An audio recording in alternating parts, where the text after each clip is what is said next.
Hello, ladies and gentlemen. You are watching and listening to Sipping Off the Cuff on Tequila Aficionado Media, all of our channels and networks. I'm Mike Morales in Southern California. That guy out there is Jay Silverman in Phoenix, Arizona. I guess where Jay is, hell is a local call. So, because it's about what, 110, 115, and that's we're still in the middle of the heat wave here. Yeah, we're having it too. It's coming. It's off and on. Like yesterday was kind of nice. It was like in the low 70s, and today is a little bit higher. And tomorrow, we're going to be where you guys are at. So, we are having a great time with Don Cosme. This is the new iteration of Don Cosme. This is the new rebranding of the tequila. Some of you may have seen the older bottle. It's actually named after a real person, Don Cosme. This one, they replaced Don Cosme's visage and portrait with what looks like, I want to say this is a Chihuahua. This is a Day of the Dead Chihuahua.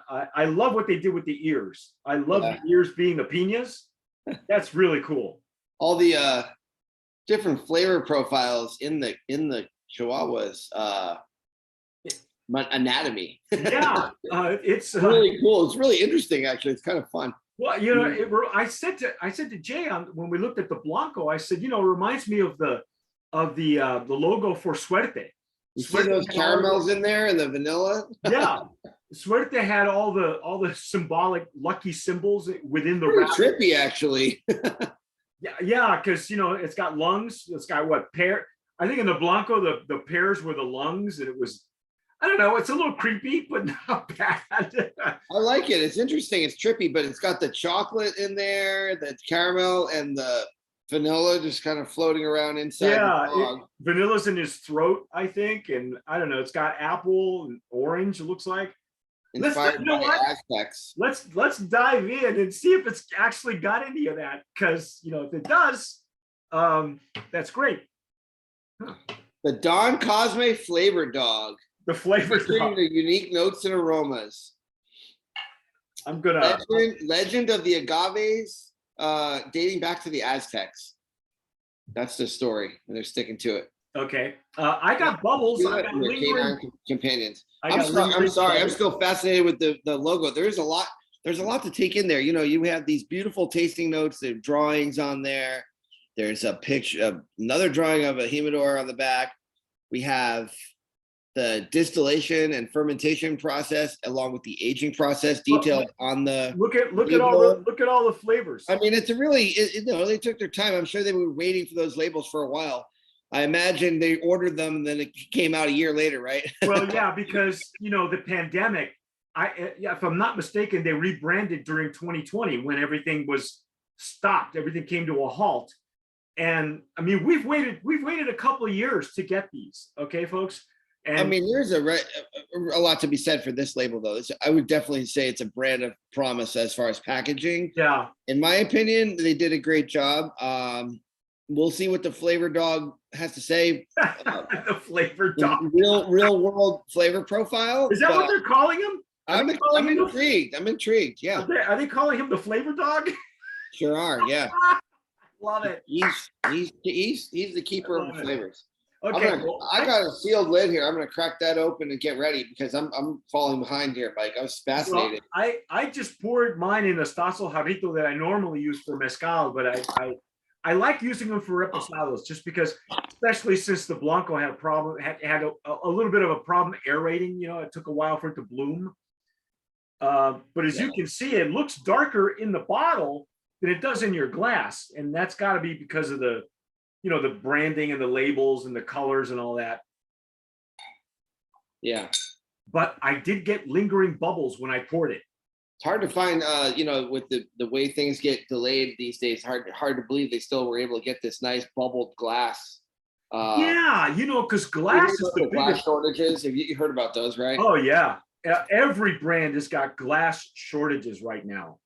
You hear about them. Brands running out of stock and not being available. And a lot of times the supply chain is a mess in Mexico. If it's not the glass, it's the corks. If it's not the corks, it's the wood stoppers, and you know, there's no one factory serves all. There's several factories that go into putting this bottle together and other bottles. So, you know, folks, be patient. I mean, Jay was telling me off camera that now you were trying to order stuff for the new menu, and a lot of stuff was out of stock. Yeah.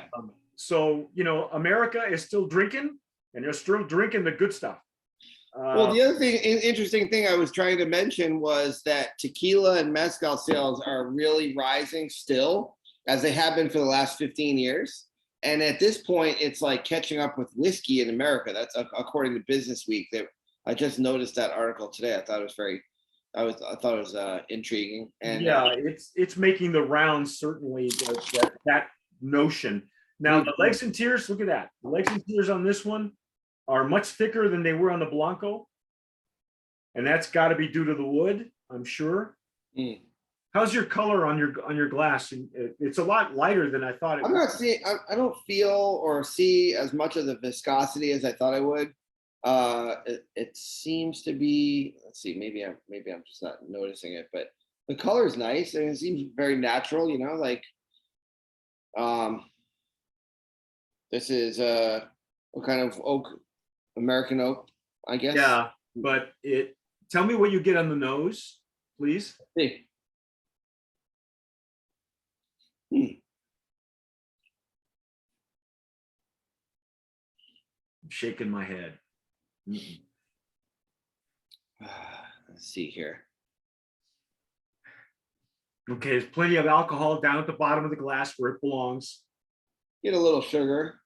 Yeah, sugar. It's a little sweetness on the nose. It's that's not common. I mean, it has a nice, like, light toffee aroma to it, I think. I'll go there. I'll go with toffee. A little bit of dried fruit, like.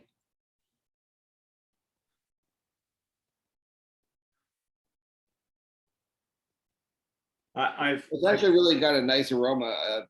There's some nice parts to it. Yeah, there's some parts to it that are nice or pleasant. I'm not going to say it's off-putting, but I'm also going to say that I don't feel it's natural to get that much of an aroma, especially of the sugar sweetness part of it, right off the bat. Okay. I'm not. A little bit of artificial aroma. Yeah. Because you know what I expected? I expected more of the wood notes coming up first, because that's generally what happens. You get the wood notes a little bit, you know, you do sense a little vanilla, and then you get the dried fruit, the orange blossom, you know, or I keep coming back to like dried apricot and mango. I'm trying to really get a good sense of what it is I'm thinking of, but it's like an orange. I am getting a bit of like a candy-ish flavor profile as well before we go in. Aroma profile, sorry. Yeah, no, we haven't even sipped it yet, and we're getting that nose to me is suspect. It's sus. Okay. Little sus. Well, let's see. I mean, I think I'm not quite as convinced as you are, but I haven't tasted anything from this distillery in a while, and you have. So let's see. I've had at least 4 this year, from 4 brand new ones. 1438. No, 1438. The Valle de Tequila. Destiladora del Valle. Yeah, I do get a little bit of that candy factory thing going on there, but candy factory. Well, you know what? Let's dive in. Let's see if the Blanco comes through, and maybe there's some redeeming value. Okay. What do you call that sticky? Is it taffy? But they're like, there was a candy when I was a really young child, and it was you call this toffee, and I'll go there as well. Yeah. What are these toffees? They're like almost like the consistency of caramel, but when we were kids, but they were white. It was in a plastic wrapper, and it would have like different colors embedded in the white. What you know what I'm talking about? Oh, yeah. It was a plain. You had to peel them off. You had to peel in them a off. clear plastic. It's almost like a I want to say taffy, but yeah, maybe I'm thinking of taffy candy or something. Could be, but they were like dots. Weren't they Really dots? thick, chewy. Yeah. They were dots, and you had to peel them off the cellophane, I think. No. This is a different kind of thing. It's like imagine like a piece of caramel wrapped up in plastic, but it's Right. white, and there's like little red. Yeah. I know what you're talking about. Really? I do know what you. They were like a taffy. They Yeah, were like a taffy. Yeah. I haven't seen one of those since I was like 5. I know, me too. But this is what it reminded me of. I don't know why. This brings back that early childhood memory. That's a good thing. Well, I mean, that's what the aromas are supposed to do. They're supposed to invoke your taste memory comes your out. taste memories. Yeah, because the closest thing related to smell and to aroma is memory. Right. And a lot of perfume companies know that, and a lot of liquor companies know that. That's why they have chemical engineers that they employ in every distillery. So, you know what? Let's dive in. Let's see what else. What other memories it jogs. Mm. Mm. Mm. Mm. Wow. Pretty one-sided.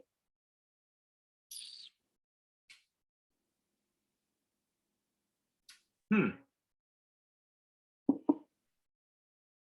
ahead, be honest, collect your thoughts. I'm interested to hear what he has to say. I really am. Because you and I have not done a tequila from this distillery this year. This is his first one. This is my 4th one. I'm not mad at it. I think it's good. I think it's nice. It's pretty straightforward. I enjoy it. I like it. I think it's kind of holds true to like what they're labeling. Lends itself towards notes of caramel, chocolate, and like I said, toffee. And I like it. I think it's good. I think it's like, I mean, it's drinking more almost like an añejo to me than a reposado. I think it's pretty good, Mike. I'm a fan. I think it's you know what? Then because you said that, if one of us nominates it for Brand of Promise, I'm cool with that. I personally will not. I would not. I'm enjoying it. I think it's I think there's a little bit of complexity for a reposado. Does it tell you what they had months in the barrel? Does it tell you? I think it does, doesn't it? Yeah. Whether or not there's any additives in there, I don't know, but I do think it's an appealing tequila. I think it's enjoyable. Okay. I'm 100% serious. I really don't. I'm good with that. I think it's good. It's not the most complex, but it's not the worst reposado either. No, we've had much worse from this distillery. Much worse. Yeah, these guys may have taken the wheel. Well, the aging is 2+ months, so it could be anywhere from 2 to 8 months. I'm looking maybe just from the coloring that I got right here, I would say probably anywhere from 2 to 6. Maybe distressed barrels. Visually, it's beautiful. It's got nice legs and tiers. The aroma is, in my opinion, artificial. It doesn't need to be that sweet. But on the flavor profile, I have had other ones coming from this distillery that are much worse. So whatever combination that they're doing with whatever additives they've got in there, as Jay says, it's not bad. But it seems to be the common thread in the tequilas that I've had this year coming from this distillery. Some of them are even sweeter than this. And some of them, this one is actually, of the ones I've had, I will say this one is better than the other 3 or 4 that I've had this year. I like it. I think it's got a lot going on for it. I think there's if I saw this on the shelf at a store for the right price, and I was someone who was maybe just getting into tequila and having getting into some collecting and drinking, I would be intrigued. I think it's worth a look. So in your case, it would be a great gateway. Yeah, definitely gateway, and also like just kind of a fun brand. You know, I wouldn't say gimmicky. I mean, I like, you know, like when you're looking at these bottles and it has this, I kind of appreciate the artwork and the color, and you know, it's got a little zest for life, the whole branding, but the tequila is enjoyable. I think it's pretty good. I'm pleased. Okay, I'll buy that. Let me see what it's got. It says Mexico is home to tequila, the iconic and formidable Chihuahua. It is a Chihuahua dog. Okay. Some of the largest fiestas on earth, inspired by Mexican artistry, the spirit of all three are captured in the Don Cosme. Oh, there is a flavor dog. They are calling it that. That's cool. Flavor dog. Flavor dog. The Aztecs believed the agave plant was a gift from the gods, and dogs guided their ancestral spirits to their final resting place. They weren't, however, Chihuahuas. I can tell you that much. Celebrating, let's see, our love of Mexico and tequila and our canine companions, we bless the souls of our ancestors and applaud the master distillers of Mexico that keep the spirit of Don Cosme tequila alive. From our family to yours, please drink responsibly, Don Cosme. Okay. Fair enough. I think it's a fun brand. I think it's a decent product. I like it. I think it's, you know, there's a lot of other tequilas that I don't like, and then this one, I think it's pretty good. I agree with you in that having had this 4 brands already this year coming out of this distillery, and it's a major maquiladora, 1438 makes a lot of brands. Yeah, just like guys, you know, just like Cofradia, and some of them are real great brands. I mean, Siempre makes a great Blanco coming out of there. Abre Ojos we've had before. I love it. And it has made some dogs. It's made Sparkle Donkey. It's made, you know, they have this common thread. Oh yeah, La Vida de Louis was one that I had with Matt. Yeah. It was a candied orange bomb. Okay. Wow. Even on the Blanco. So this distillery has a way of using additives that are either pleasant and some that are not. But this one's not bad. I mean, I get the feeling they probably took their time with this, you know, with the old labels and everything. And well, you know, there's somebody, right? And you know, I don't know anything about the people behind the brand, but I think it's nice. I think it's good. I'm cool with that. That makes it a brand of promise. But let's hold off and see what we get on the añejo. You have been that's our take on Don Cosme, the brand new. By the way, I checked offline. The pricing we're getting, at least in Texas, I know it's available in Texas. My understanding is that Reposado is available for $41.99 at Specs. For those of you who have lived in Texas, you know who Specs is. Specs is kind of like the Old Town Tequila of Texas. Mr. Speck has been there for a long time. He's got a chain of stores. I'm not sure if it's available at Total Wine. I'm not even sure if it's available in Southern California. I'd imagine that Old Town would have it. Maybe this is their year. They're probably making their way out there as the year progresses. Well, how can you know, when you see this on the shelf, you're gonna at least grab it. You know, it's a very catchy. It's very catchy. I bet you I'll see this pop up at Tops in Tempe one of these days. You know, Tops, Tops has a legendary place that I shopped at for close to 15 years. They always have a tremendous amount of tequila. So there's more and more collectors and drinkers in Arizona these days. You'll see them mentioning Tops, even though the store's been around for a long time. They continue to have a pretty varied selection of agave spirits. Well, it sounds like they have a huge following, apparently, a lot of loyal followers, apparently, because they've been there forever. So, but that's our take on Don Cosme. Now, if you're watching us on YouTube, hit the notification bell, give us a like. It does help with the algorithm, and leave a comment. Tell us what you think about this tequila, especially you folks out in Texas, San Antonio, Austin, Dallas. You're watching us. You know, let us know what you think. If you've had it, what you've paid for it. You know, what are you doing with it? You know, talk about it. Subscribe, like. Yeah, subscribe. Follow Jay on his, what's your handle again on Instagram? Jay's Agave, Jays Agave on Instagram. You post Aficionado.com. You post a lot of this guy's a chef. He's a mixologist. He just, you know, if he can't make a drink out of it, he'll cook with it. So but that's our take on the sipping off the cup. But stick with us. We've got the añejo coming up real shortly. Mike Morales here in Southern California. That gentleman out there is Jay Silverman in Tempe, Arizona. And you have been watching and listening to Sipping Off the Cup wherever you download your podcast, like Spotify or iTunes. But whatever you do, folks, tomar sabiamente. Sip wisely.